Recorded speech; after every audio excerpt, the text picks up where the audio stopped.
You are listening to Vitruvian Man with Jesse and Josh.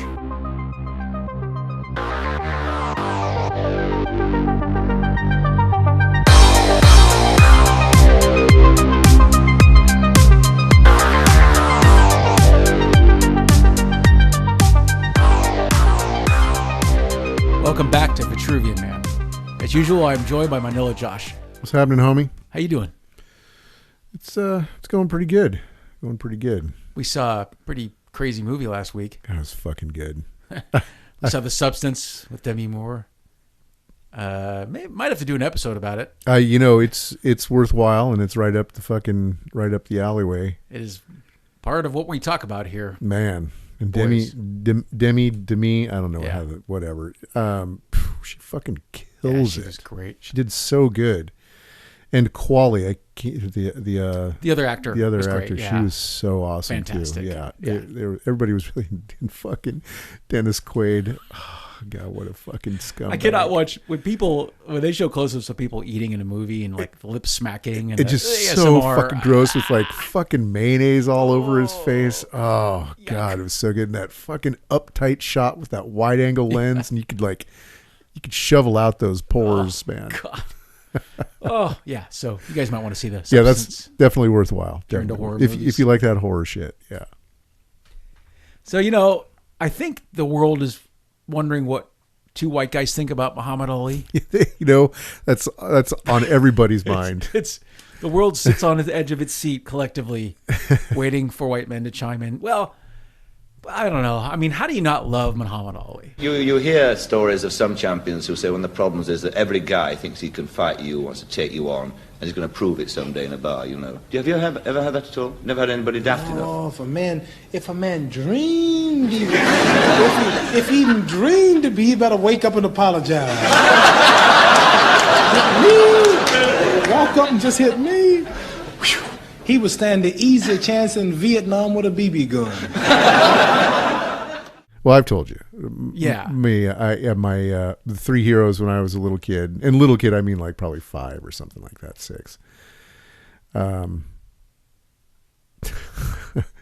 One out of 3 ain't bad, I guess. But O.J. Simpson. Adolf Hitler. No, that's not funny. But O.J. Simpson. O.J. Simpson, Bill Cosby, Bill Cosby. and Muhammad Ali. There's only one still standing. One of those guys is great. One of those guys is not like the others, for fucking sure. And you said you weren't into football. You just liked OJ because he was cool. Yeah. 'Cause even he was everywhere. He's fucking everywhere. And, my old man watched it. So I was like, feeding off of that. So I can tell you the moment where I realized I loved Muhammad Ali. What was the thing that made you a lifelong fan of Ali? Was there a moment or a time in your life? I think, as I got older and I, thinking back on my heroes when I was a kid, in my teens, I heard about all the good things that he did and what a good person he was. And just how, he gave up, almost 4 years of his career because of his scruples, his morals. Right. And that was a real, I think that was when I heard that, I was like, wow, you know what? He's not just one of the top 3 boxers of the 20th century. He's also a great fucking person. And all that trash talk and everything. You gotta love all the shit talking. I mean, he really kind of broke ground on that and set the stage for all these other boxers to kind of talk that kind of shit. And fucking Conor McGregor, I mean, he's definitely his lineage, well, I mean, when not you think about it, personality wise, with but athletes, right? Almost anybody that's boastful or talking shit, how do they not give it up. referencing Ali, or at least, it's basically practically in their unconsciousness. There was nobody that did that before. Right. Not like he did. No. Not like that. But that's for me. That's where. Yeah, we'll have to talk about his boasting and his poetry. That was when I was a kid. Yeah, that was the thing I first knew about him, was that he was a great boxer and he was funny. Yeah, he was hilarious. And you would see him on talk shows and you watch. I watched a bunch of those recently and just to prepare for this, and boy, does he kills like a comedian. Yeah, he really does. I guess he was up for a Grammy for one of his albums for comedy was album he? of the year. Really? Yeah. And but he wasn't doing stand-up. What was he doing? It was basically him like rapping. Oh, okay. Doing Just that him thing. talking. Yeah. Yeah, at one point he's like building that cabin, that giant, like, was it a tribute to the old boxer? Anyway, he's out in the woods and he's building this structure and he's all, man, and if I see some bears, I'm going to whoop them too. Oh my God. So was that when he was building his training camp out in the country? What it was. Okay. Yeah, that's what it was. But anyway, when I was a kid, I knew he was funny and I knew he was a great boxer. And then the wife and I saw When We Were Kings, that great Ali documentary in Africa. But up to that point, I thought that Bruce Lee was the coolest man that ever lived. And I'm like, oh, Bruce Lee's cool, but no. Muhammad Ali is by far just at the top of the coolest person that ever lived, I think. One of the things I came across was Bruce Lee actually studied his footwork for when he was creating Jeet Kune Do. Interesting. Which makes some sense, because for a big guy, he was really light in his feet and could move super fast. Could fucking move. Yeah, I think that's the thing, is the world had never seen someone that big and fast. Yeah. Because they were big boxers. Foreman was huge and menacing, but Ali, for a big guy, could really move quickly. And people like Liston and all those other people that he beat, kind of like the precursors to who he was. Like they were fucking big. Yes. But they could not keep up. And he would land those fucking just solid ass punches, just moving. I mean, he really was. He was amazing. Yeah, and to this day, I'm not even a fan of boxing. Like, I was watching some of these fights, and it was when he was starting to lose, and it's really hard to watch. Yeah, those are rough. It's like watching your favorite uncle getting hit. You love Muhammad Ali, and it's like, I enjoyed watching him winning. Didn't as much enjoy watching him winning only because I, care about him. I feel for him, getting hit in the head like that. Yeah. So, but where to start? I mean, so he was born in Louisville, Kentucky as Cassius Clay, born in my dad's hometown. Louisville, really? Yeah. So did you hear the story about how he wanted to join a boxing gym? Did you hear why he joined the boxing gym? Yeah. Yeah. So his bike got stolen and he was pissed and he told the police and he's all, I'm going to go whip that guy. And the guy's, well, I mean, you maybe have to learn how to fight if you want to whip somebody. So apparently, like he was looking all over the building for the guy that stole it. He wanted to beat him up. And he went downstairs, and downstairs was the gym where that guy was training. Yeah. And he's all, yeah, I'm gonna whoop him. Well, yeah, you may want to learn how to box first. Yeah, that was pretty cool. Like that was what got interested, was someone stole his bike. I mean, we'll talk about his fights and stuff, but I mean, sure. We are not boxing experts. We're not here to talk about. And everybody knows his record. Yes. I mean, everybody knows what a fucking badass he was. I think it's impossible to talk about Ali without talking about his mouth.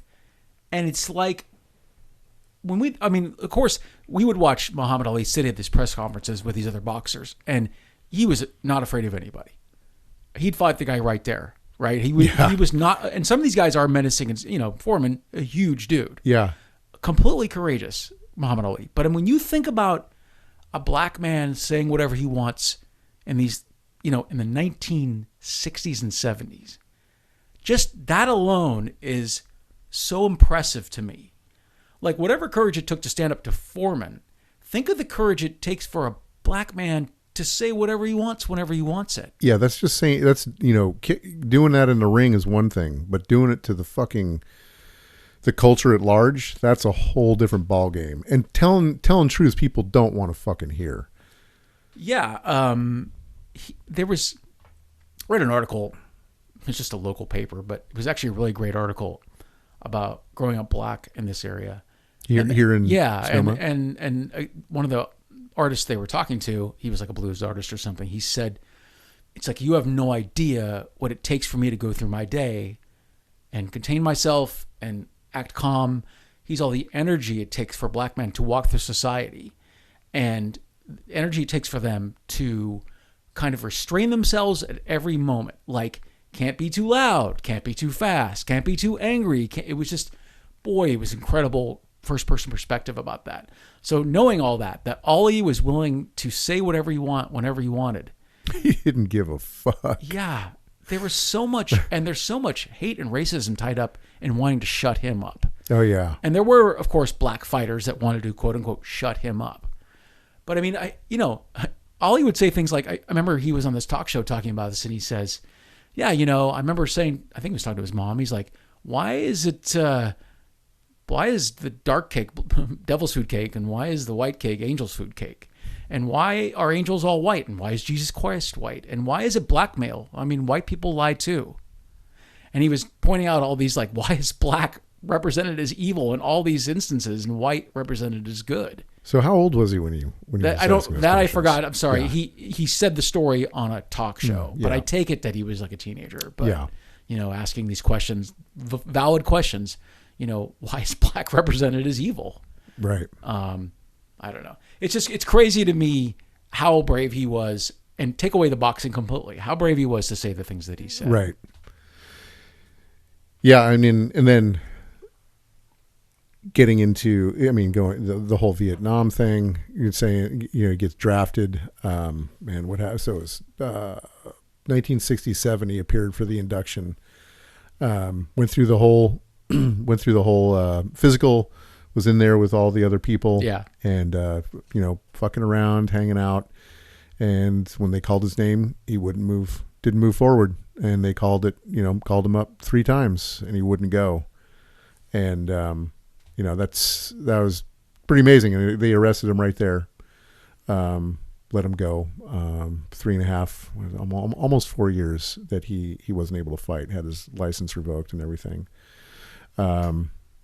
In June of '67, there was the Cleveland Summit, right, with Jim Brown, Bill Russell, and Kareem Abdul-Jabbar. Yeah, I saw some of that footage. Yeah, that was cool. And they're going in there to either change his mind or kind of feel him out and see if he was really sincere about stuff. And they all came away and basically were like, oh, he's for real. This is how he feels. This is what he's going to do.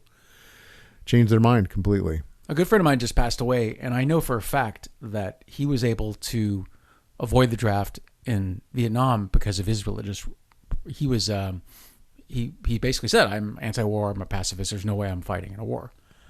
And he had to I think he went to seminary school, and he had to prove all this, and he had to But I think they don't.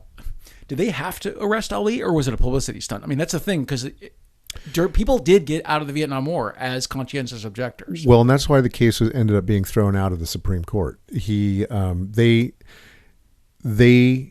didn't allow him to be a conscientious objector, and there was some technical thing. He's black. Well, no, there was some. You know what I'm saying? I mean, no, there was some technical aspect as to why they ended up throwing it out in the Supreme Court, but it was because they didn't basically offer him the chance to be a conscientious objector. Right. They just kind of fucking threw him in the can. Sure. And I mean, he was on, he couldn't fight, but he wasn't arrested. He was out while the whole thing was going on. Right. But he didn't have any way to make money, so he was doing the lecture circuit. That was right. basically how he was making money. So maybe that's where they got his comedy album, from the lecture circuit. I mean, he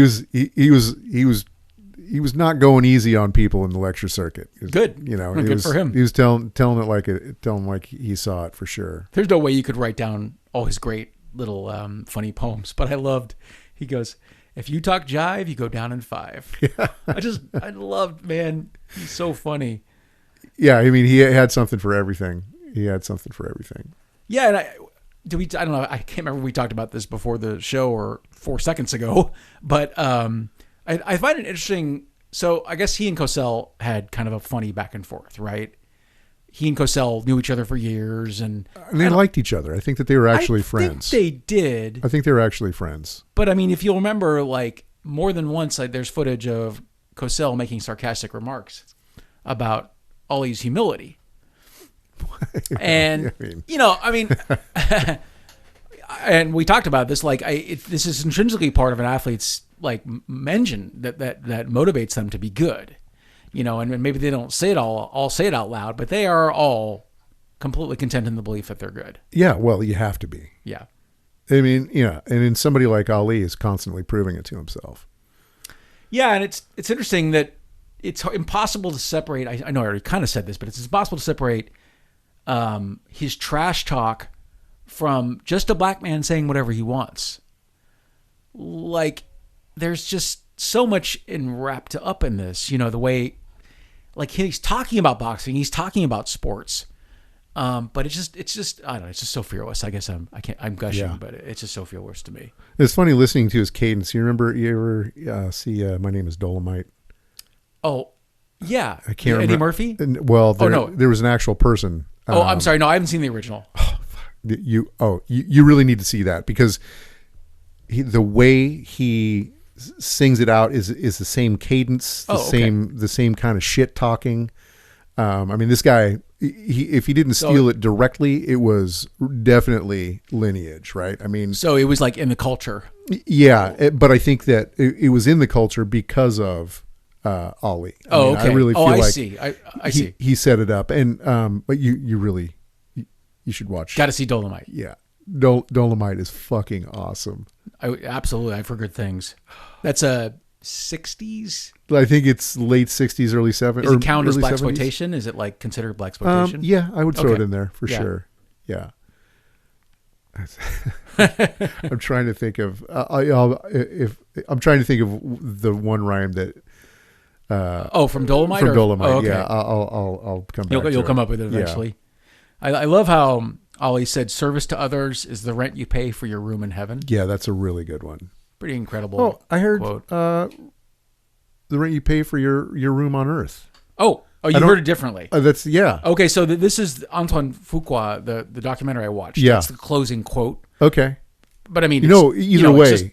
Either way, I mean, it's obviously the sentiment is similar, yeah. So I thought that was pretty good. You said he had several affairs when he was with his last wife. I mean, obviously, all of them. That's why he kept on getting divorced. They couldn't deal with it, and I mean, complex people. He could not help himself. Like, throughout his life, women were throwing themselves at him, and it wasn't about having a relationship. It was about getting some. Right. Yeah, and I mean, Martin Luther King cheated on his wife. Yeah. We kind of have to. You have to separate people. People are complex beings. I mean, people are flawed. Obviously, super flawed in many ways. And I think with music artists and politicians and activists, I think you really do have to look at their accomplishments as an aside.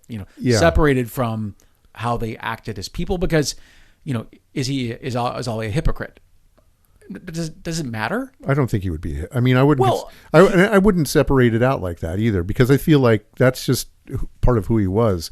His activism was part of who he was. It's just he's fucking complex. Well, human. I mean, when he does become a Muslim, I heard him saying out loud, like, we don't respect our women. So I guess I don't even really care if that's hypocritical or not. I like the things I like about him. I'm willing to understand that he's a flawed person. Yeah. So, just real quick, I mean, with all of his shit talking and everything, basically, there's a lot of people out there that credit him with creating rap, if not outright. Oh, but interesting. But if not outright, contributing it to it big time. Because that's interesting. What he did, he laid, because he was doing it about politics, he was doing it about all these things, but he laid the groundwork for The Last Poets and Gil Scott-Heron, which is pretty fucking amazing. That, like, if you listen to Gil Scott-Heron, like, you can definitely, you get it. You get that connection. That's great. Cited as an inspiration by LL Cool J. Oh, really? Chuck D. Oh, sweet. Jay-Z, Eminem, Sean Combs, Slick Rick, Nas, and MC Lyte. Wow. And that doesn't surprise me at all. No, right? I mean, it's like all those people, and he's mentioned in just tons and tons of rap songs. Of course, he's mentioned because of he's the fucking man. But yeah, I thought that was interesting. If you listen to some of his speeches he gave at colleges and stuff, I mean, you can very well hear an incredible cadence. Right, it's not just saying words; he's saying words to a tempo. Yeah, it's rapping for sure. And I do think and I think even like Chuck D would probably even agree with this. I do think also part of that stuff is tied up to gospel preachers too. Like if you listen to Martin Luther King speak, and you listen to certain like really great like orators, some of these like gospel preachers, they're pre-Ollie, you have this kind of like cadence and tempo, and like it's drive into something and it's building. Anyway, so Yeah. it just occurred to me that was something similar in that culture. Definitely. So Yeah, that for sure. One of the funny things in the Ollie Frazier fight of the century, 1971, this activist group called the Citizens Commission to investigate the FBI. They decided to use that night to burgle an FBI office in Pennsylvania because they figured it'd be like the Beatles. Nobody'd be fucking doing anything. Right. They're all going to be watching television, watching Sure. the fight. So they break into the FBI office in Pennsylvania. They get in there and they steal a bunch of shit. And because of that raid exposed COINTELPRO. Do you know what I'm talking about? I don't think so. So COINTELPRO basically was the counterintelligence program, right, by the FBI, Okay. where they would go in and, number one, infiltrate activist groups, Black Panthers that go in, but Martin they would, Luther King, Martin yeah. Luther King, everybody tapping everybody's fucking Malcolm phones. X, yeah. But they would also get in there and start shit. They would Foment insurrection. turn each other against each other. Okay. And so because of the Ollie Frazier fight, they got in there, exposed COINTELPRO. One of the people that they were spying on was Ollie. Wow. Jesus. So did that have any consequences for the FBI? Oh, yeah, were no, they in trouble after that? That was a big deal. That was a very big deal. So basically an infringement on the rights of citizens who are being investigated for essentially no reason. for activism, Right, but not black crimes. rights, but Yeah. not crimes. Yeah. No, I mean it's the same shit. You know, I mean it's fucking still going on. And the group that broke into that building, what interests were they representing? So the name of them was Citizens Commission to Investigate the FBI. So Right. they were there to expose the FBI for crimes against that's the cool. United States citizens. That really was their cool. whole ball game. Some Antifas. Yeah, straight up early Antifas. Nice. That's pretty cool. Actually, early Snowdens. Oh, right. Like leaking. Yeah, going Important in, information. getting documents and leaking. Well, good them. for them. And this would have been prior to Watergate, but same kind of deal.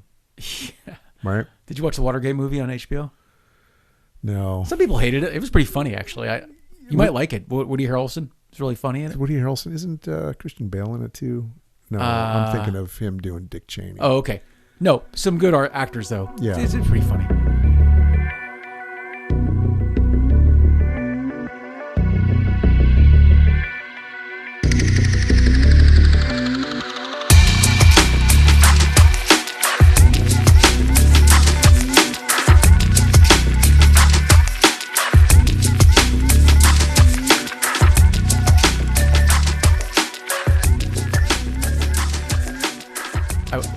This is just a random comment, but I didn't want to forget to talk about it. Larry Holmes crying after he defeated Holly was pretty amazing.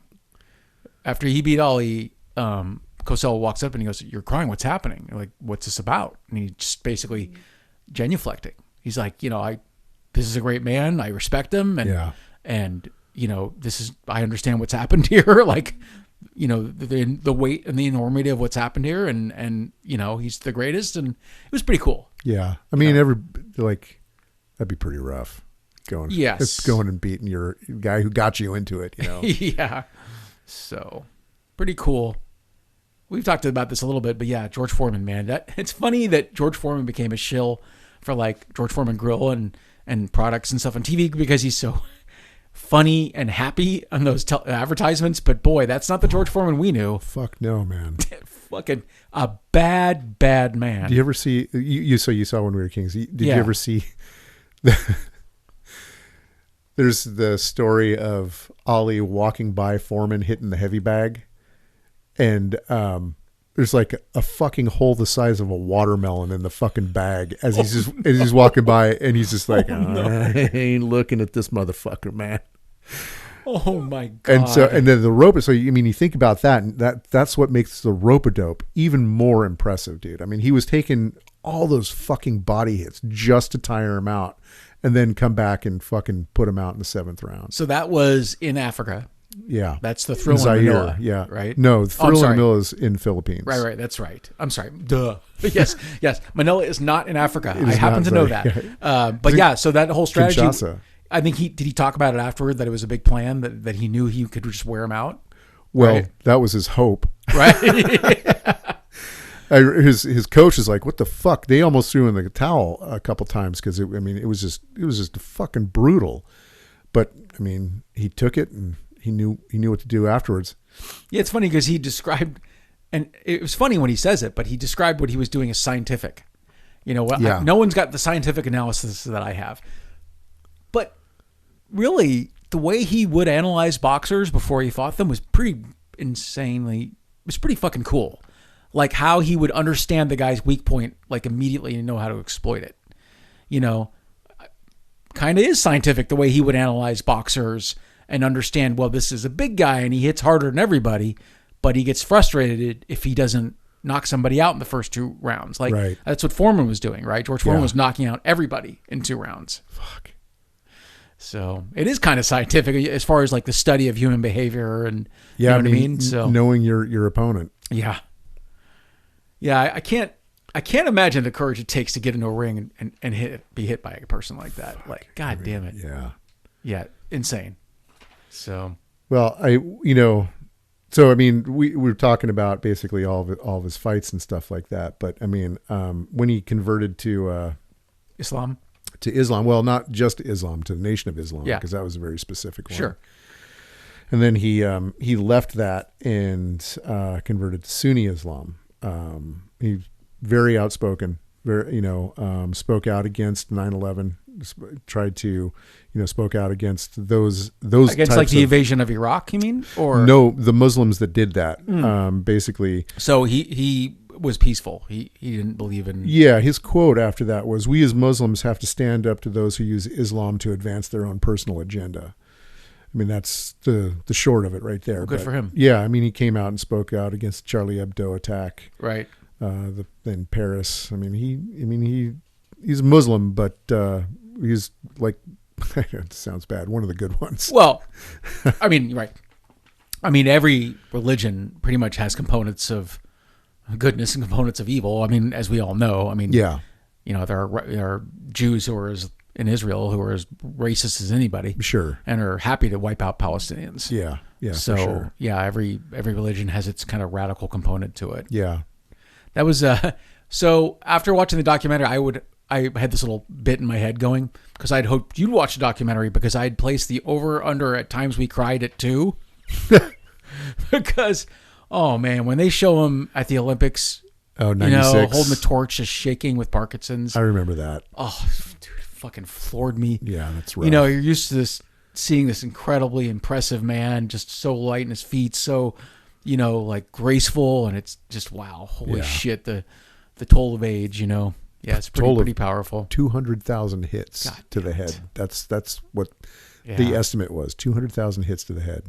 Did you see that? I think it was Larry Holmes. Did you see him on Dick Cavett, Larry Holmes, and they almost fought each other right there on the set? No, I do remember hearing about that. So imagine being little, like 170-pound Dick Cavett, 150-pound, whatever the hell he was. 120. He was a little guy, dude. He got between them. He must have been fucking terrified. Oh, because those grown-ass men were really angry at each other. So, oh, man. So Ali was 6'3", 226, I think that's right, yeah. Something like that. Uh-huh. Big motherfucker. Yeah. Man. Holmes is even bigger than that. Yeah. Yeah. Pretty crazy. Yeah, so I mean, most of the stuff that I ended up researching was his philanthropy and his activism. I would love to hear about some of that. Well, let's see. 1974, he visited the Palestinian refugee camp in southern Lebanon and declared support for the Palestinian struggle to liberate their homeland. Nice. It said United States is a stronghold of Zionism and imperialism, which might not be so great, but when you're funding Israel year after year, decade after decade, that's what's that's the kind of comments you're going to get. So this would have been 1974, so 6 years after the War of '68, which totally crushed the Palestinians Totally. at that point. Yeah. So yeah.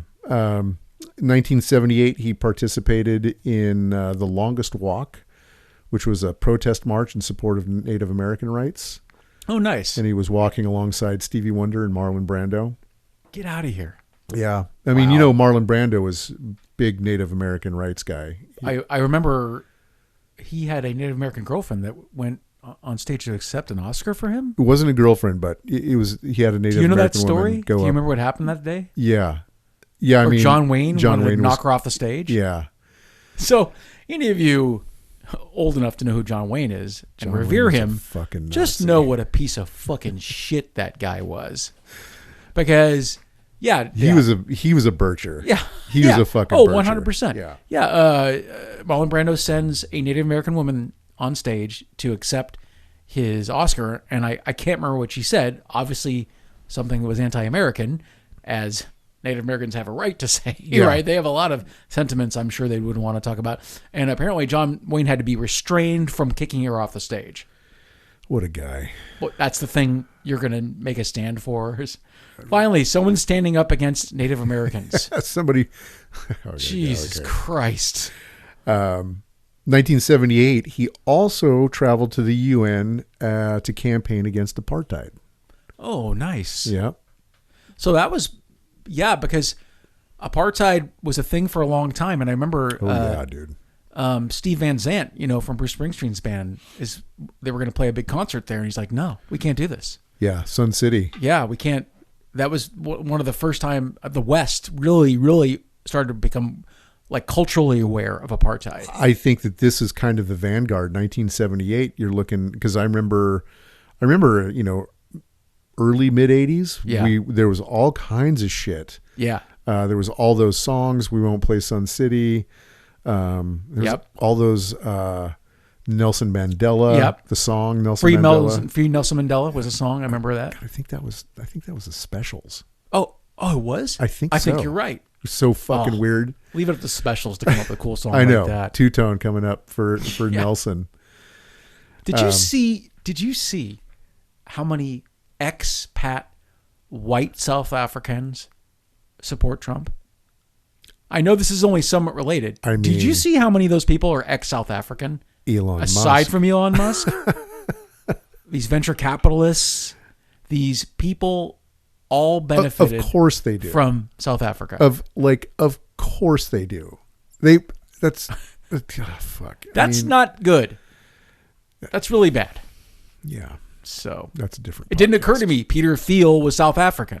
I didn't know he was Something South like that. African. I mean, it's like I heard. I know the list- he's an immigrant. right. I heard the And he's list. here illegally. Yeah, he should be kicked out. He's an immigrant. He'd send his ass back to Mexico. But I'm sorry if I think it is Peter Thiel, but it's like several of these white dudes that support Trump that are in giant positions of power were South African. So fucking not a giant shock. So all right. So 1981, he talked the suicidal guy off the ledge. was that New York? No, I think it was Los Angeles. It may have been New York, but I think it was Los Angeles. So a guy was going to commit suicide, and someone said, "Call Ali."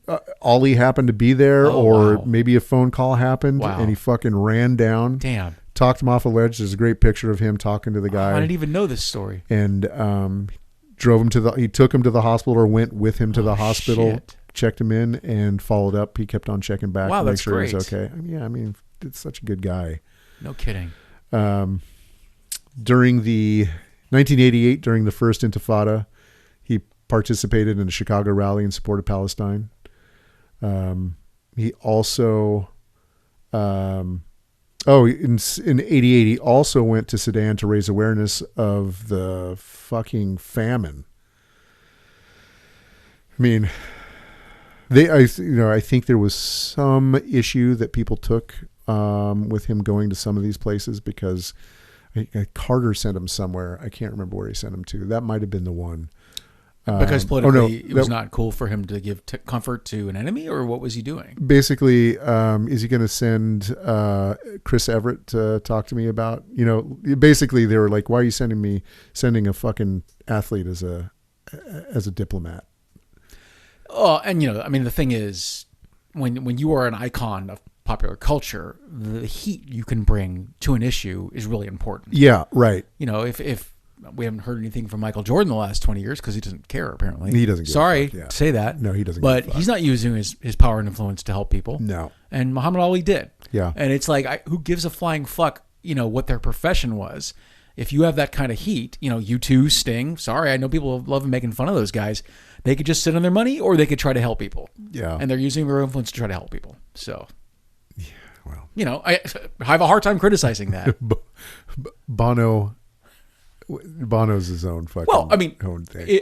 Are you implying that he's a douchebag? Well, a Because little bit, yeah. I don't know if he is. I don't know him. I'm not trying to be friends with him. I You know what lost mean? all respect for him when I think it was like the early 80s. Yeah. No, the early 90s, late 80s, early 90s. He was in San Francisco and he spray painted on a statue down there, rock and roll stops traffic. I'm like, dude, who gives a fuck? You fucking dumbass. And like, I mean, when you think about their first 3 albums and how fucking activist they were, Yeah. all about what was going on with Ireland, Yeah. Free Ireland, all that.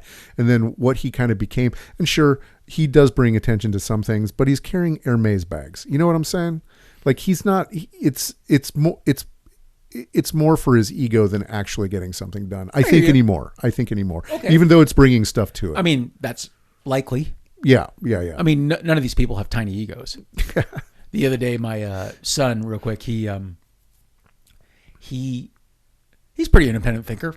He's not really asking me for a lot of favors when it comes to homework or a lot of references. He's not, which is okay. He's his own man. He gets to do that. But he said, "Hey, Dad, I was thinking about doing." So this assignment we've got to do a political kind of statement in a form of a song for this class I'm taking. And I figured he would ask me, who should I pick? And before I even said anything, he goes, yeah, so I'm thinking about System of a Down, BYOB, which is, about why do they always send the poor to fight the wars? I'm like, damn, bro, you already fucking nailed it. Because he was going to ask me for references. I'm like, dude, first of all, you came out with that on your own. Second of all, there's no more political bands than System of a Down, so good for you, yeah. go. So Yeah. that's a great choice. Nice. So yeah, I was Nice. pretty proud of him. So yeah. 1990 is when he traveled to Iraq and met with Saddam, and negotiated the release of the American hostages there. That's right. He successfully Negotiated. Yeah. George H.W. Bush was not pleased, but fuck that guy. Right. But I mean, he got the job done. 1994, he campaigned to the U.S. He campaigned for the U.S. to come to the aid of the Rwandan genocide refugees. Oh, jeez. So he was behind Wow. that. I mean, it seems to me that from the very beginning, from the 60s on, he really tried to do the right thing politically and Right. tried to bring attention to it. Like everything that he said about Vietnam. And it's incredible what he said about Vietnam. like, I'm going to go there and kill people. They never called me N-word. Yeah. Right? Like, why would I have no beef for those people. Why would I go kill black and brown people for the United States where I can't go and have a hamburger after I get back? Yeah. Right. You saw what happened after he got his Olympic medal. Did you read the story about what happened when he got his Olympic medal? What he did afterwards? So he goes to that restaurant. He's in downtown Louisville, Kentucky. He goes to eat. They're like, we don't serve black people here, basically. He's all, that's all right. I don't want to eat black people. I just want a hot dog. But basically, so he wins that gold medal, right? Representing the United States. He's in his hometown trying to order a hot dog at a restaurant. We don't serve black people. He threw it in the river. So I've heard that that's apocryphal. Not true. Okay. All right. Okay. But obviously, I know that symbolically, it's doesn't he was matter walking either way. He was walking around in New York with that thing. Do you know who I am? Okay. But I somebody came along later and said that he lost it. Oh, okay. So whether it's true or not, Yeah. the sentiment's still there, and it's obviously right. fucking true. Yes. Yeah. I mean, so yeah, every step of the way he was Trying to be for on the right justice. side of justice. Yeah. Yeah, absolutely. Yeah, 1998. I mean, this is even a little bit different, but I think that it shows that it was broad. His interests were broad, but this is also because he ended up getting diagnosed with Parkinson's. That was what they're like. Oh yeah, that's where you're going. But he began working with Michael J. Fox to bring awareness and fund research for a cure. And then in 2000, he actually started working with the Michael J. Fox Foundation for Parkinson's research.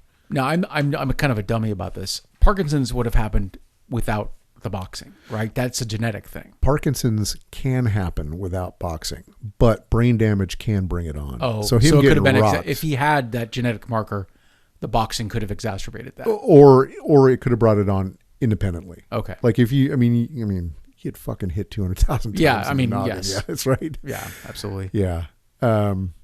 Yeah, I think that's, then, he did some other things, but he kind of stopped. He kind of stepped out of the limelight at that point. That was it. But I know that the Ali, I don't think it's the Ali Foundation, but he's got something in Louisville. Yeah.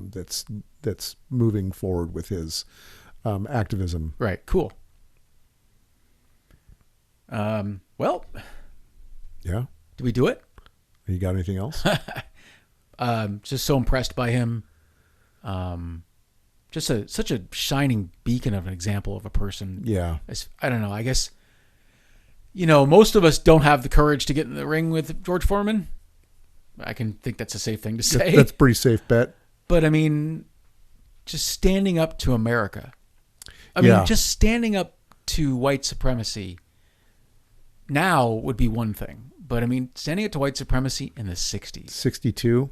Damn. Fuck, man. I mean, quite frankly, as outspoken as he was, it's kind of lucky that he wasn't assassinated. Yeah.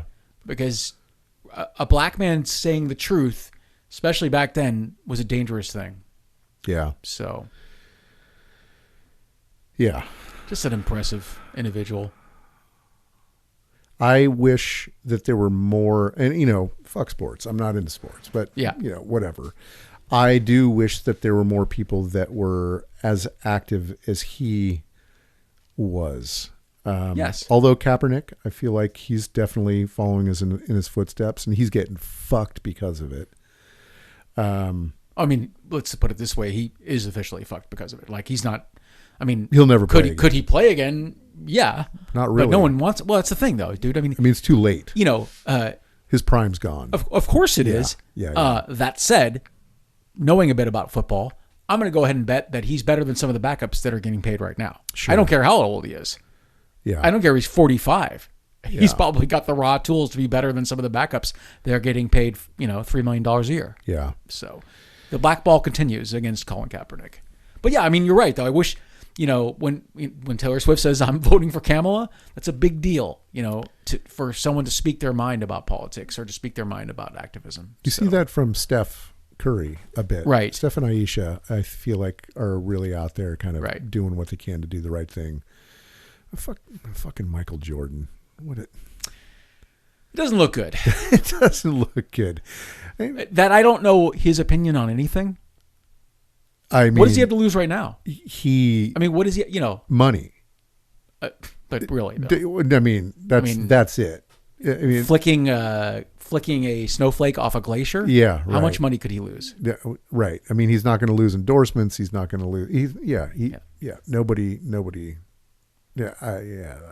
It's impressive when people use their fame and fortune for good. I think I really admire that. What's really crazy is that you see a lot of these MMA guys, and I think they have fucking brain damage because they're out there spewing the conspiracy theories. Most of them are for Trump. I mean, they're fucking. They got the CTE already. Yeah, they fully have brain damage. I think I said this to you. I think fucking brain damage leads to conservative thinking. Like.